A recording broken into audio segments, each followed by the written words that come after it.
By way of introduction, I'm Gorm Panda, and I'm without any video recording equipment right now, so I'm just going to have to do this with a headset and Audacity. I wanted to give you a deck profile of my Acient deck. Tossing in my bed, lost in my fears, remembering what you said, and I try to hide the truth within the mask of myself.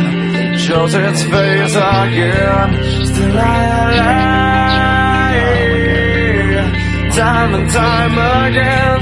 Will you know? The deck. 3 Master Hyperion. Obviously he is a boss monster. People call him the Dark Dragon. He's not quite that good because of his slightly more restrictive summoning requirements and the fact that he can only use his ability once per turn, or twice if you have Sanctuary in the Sky field. His ability is you remove a Light Fairy from the graveyard to destroy any card from your opponent's field. He's got 2,700 attack points. He's very strong, hard to get over. Beats Acient, Stardust, Fortress, all those 2,500 points. Librarian, 24, whatever. And yeah, he's a great boss monster. In general, his summoning is very easy. I'll let you look these cards up. You probably know most of their effects. Next is 3 Agent of Miracles, Jupiter. It's a beat stick for the most part, but it's got a couple of decent effects. You probably won't use them most of the time, but it's an agent that you remove for Master Hyperion's summon, and can be searched by Agent of Mystery Earth, which is my next one. That's 3 Agent of Mystery Earth, and it is, again, you can call it a Stratos, but it's not quite that good. I guess it's a little bit better. It searches any agent except itself, and if you've got Sanctuary in the Sky on the field, it searches Master Hyperion, which is very, very, very useful and totally integral to the deck. It's a level 2, and it's a tuner as well. Synchro summoning is not very important to the deck, especially since it will probably be removing Earth for summoning requirements for Hyperion. But it does let you use a synchro deck where you normally would not use any synchros at all for a deck like this because it just wouldn't need it. Next is 2 Archlord Christia. It's coming out in just a few days, so I've already considered it part of the deck, even though I don't have it because the original copies are too expensive. It's a huge boss, really easy to summon, breaks so many of your opponent's strategies with speed of the meta right now, like all the synchro summoning and all the 6 Samurai Bishop game stuff. If your opponent can't synchro summon, it ends games. It's not, as good as it is, it's not absolutely vital to the deck. I've been running the deck without it up until recently, but now that it's being reprinted and I can afford it, it's definitely something you want to have in the deck. And I have 1 Dark Lord Desire. It's a different sort of card. It's not in a lot of agent decks, and it's kind of just an optional boss. I'm thinking about taking it out and replacing it with I don't even know what, but it's 3,000 attack points. It can't be special summoned. You tribute 1 fairy to summon it, and you can reduce its attack by 1,000 permanently to send 1 monster on your opponent's field to the graveyard. I like it because in my local meta I have a lot of Machina gadgets to deal with, and first, Malefic Cyber End is just, it's obviously huge, and if I don't have Hyperion and I have Desire, that's one way to get over it. But the main reason is because Fortress will only make you discard a card from your hand as a cost for targeting it, but since it's not technically destroyed by Desire's effect, it's just sent to the graveyard, they don't get to destroy a monster on the field, and the monsters on the field are generally more useful than whatever it is you have in your hand. Plus, Desire, obviously you use it on your own time, and you get to you set whatever spells you want to save or whatever. And potentially discarding a light fairy can serve Hyperion or Christia's summoning requirements or whatever.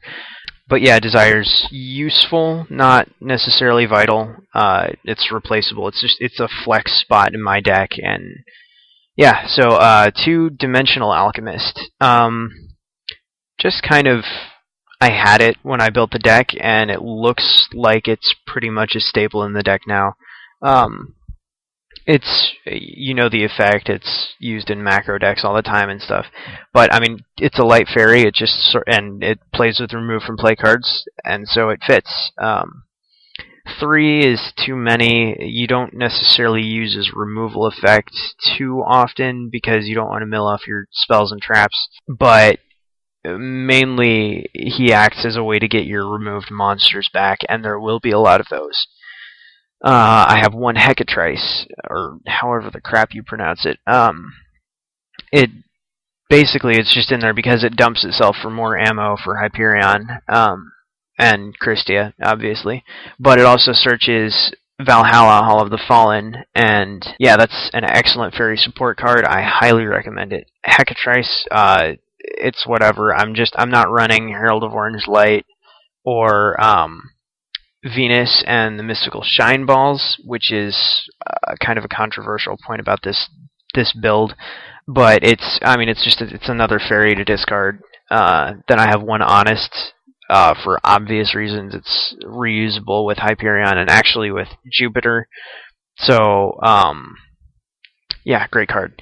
And then I have 3 Zeradius, Herald of Heaven. They're the elemental hero Captain Gold, or the Archfiend General for the Sanctuary in the Sky. So yeah, super important card. It's as big as Cyber Dragon. You can get it out almost as easily. The only problem is it destroys itself if Sanctuary is not on the field. But it's another card you discard for Hyperion or Christia. So yeah, it's just an all-around useful card in the deck. As for the spells, I have 2 Light of Redemption. If you have not tried this card for this deck, you need to. When I started playing it, a lot of people were like, why the heck are you playing that? It's like, it's retarded, don't use it.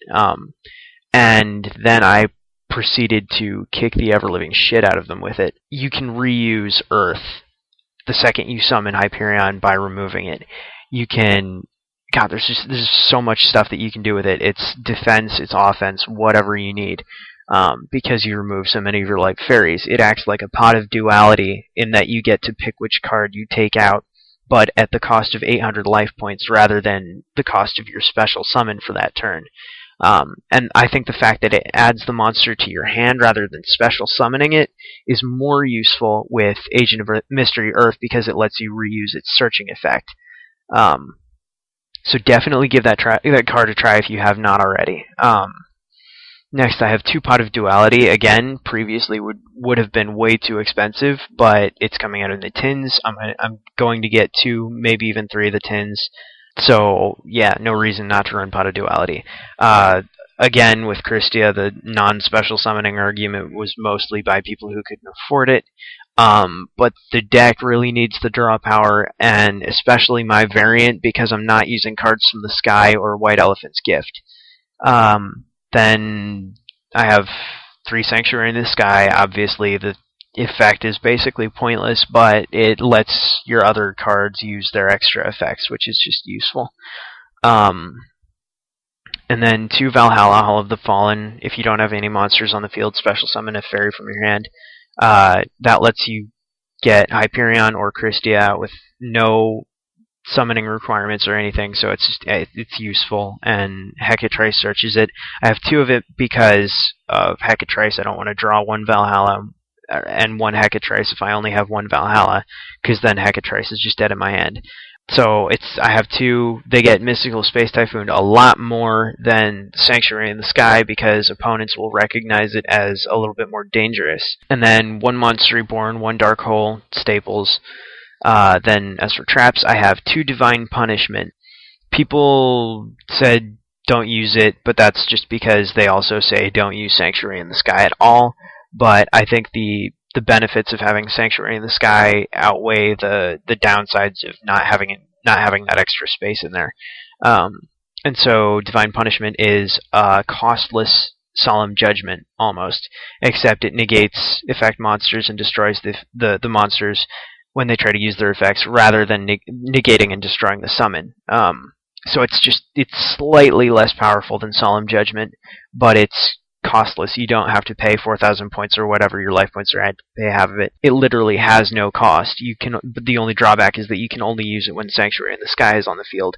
And with 3 Zeradius and 3 Sanctuary in the Sky, you're almost guaranteed to have it on the field with the deck. And yeah, so I have 2 Bottomless Trap Hole. I don't have Solemn Warnings, obviously too expensive. Mirror Force, obvious. Staple, Solemn Judgment, staple, Torrential Tribute, staple, and yeah, that's the deck. I don't have a side deck. I'm getting people to help me with it on Pojo, and if you've got advice, leave it in the comments. And my extra deck is basically just any generic synchros, most of the important ones. I don't have Trishula, I can't afford it, and I'm not running Venus, so Trishula would be difficult to summon at best. If there are any good rank 2 Exceed monsters that come out, I refuse to call them Exceeds. It's just retarded. If there are good rank 2 Exceed monsters that come out that are viable for this deck, I'll definitely consider running Venus, but right now I just don't need it. And yeah, so that's the deck. The problem with the extra deck is that in this build, I've got Agent of Mystery Earth, so that's a level 2, and then my only other levels in the deck are 4s and 8s. Wait, besides Desire. Desire's a 10, but whatever. So I literally cannot synchro summon anything except for level 6s because I don't have any level 10 synchros. Or level 12, but whatever. So I basically, the only reason that I have other, like Black Rose, Stardust, whatever, the only reason I have those in the extra deck is because I have Monster Reborn, so I don't know what my opponent's got. I'll just, and yeah, some main points about the deck are that it doesn't have Venus in it. Venus's effect, get the Shine Balls. Venus constitutes a lot of draw power in White Elephant's Gift. You sacrifice a normal monster on your field and draw 2 cards. So you bring out Shine Balls, sacrifice them for White Elephant's Gift, and that's extra draw power. I opted not to use it. First I was just experimenting, and then I decided that I really like that a little bit better because I don't like having the Shine Balls dead in my hand all the time. They could be used for cards from the sky fodder, but I'm not using that one as well because you can only use 1 per turn, and it does lock down your special summoning for the turn the same way Duality does. So I basically just picked Pot of Duality over it because I think it's a little bit more accessible, a little bit more useful. Cards from the Sky just doesn't really work with the deck because I don't want to start with my fairies removed from play because each one plays a specific role in the deck, and losing one is not before you can utilize its effect is not necessarily very good. If I had to pick cards to use for Cards from the Sky, I would pick Zeradius or Dimensional Alchemist, but even then, those are useful effects, and I don't want to get rid of them. So yeah, that's the deck. Leave me some feedback. Subscribe if you like. I'll try and do deck profiles when I can. If there's a deck you'd like to see, let me know. I've got some threads open on the Pojo forums, and I've got a couple kind of unique ideas. So yeah, that's it. See you later.